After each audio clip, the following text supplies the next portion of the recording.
যে দেশের হচ্ছে সামরিক সক্ষমতা যত বেশি, ওই দেশ ওয়ার্ল্ডের সবচেয়ে বেশি পাওয়ারফুল অবস্থানে থাকে। আজকে আমরা যে প্রজেক্টটি নিয়ে এসেছি পিছনে দেখতে পাচ্ছেন, এটি হচ্ছে একটি মিসাইল সিস্টেম মিলিটারি ড্রোন।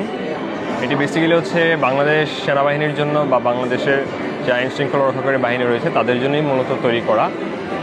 এটি হচ্ছে বেসিক্যালি একটি ভিটল ড্রোন, যেটা হচ্ছে vertically take off and landing করতে পারে যে কোনো পজিশন থেকে, এবং সার্ভেলেন্সের মাধ্যমে বিভিন্ন ধরনের অপারেশনাল কাজগুলো সে সম্পন্ন করতে পারে উইদিন 40 কিলোমিটার রেঞ্জের ভিতরে।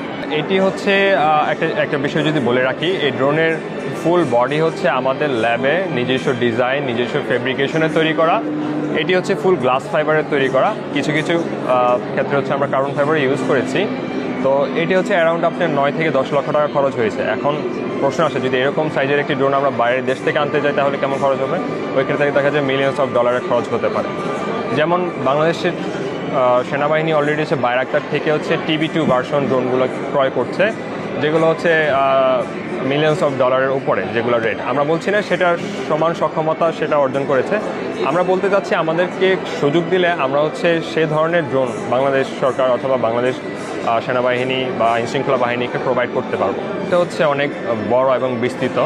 বাংলাদেশ যেহেতু হচ্ছে সায়েন্স অ্যান্ড টেকনোলজি দিক দিয়ে অতটা এগিয়ে যেতে পারেনি এখন পর্যন্ত।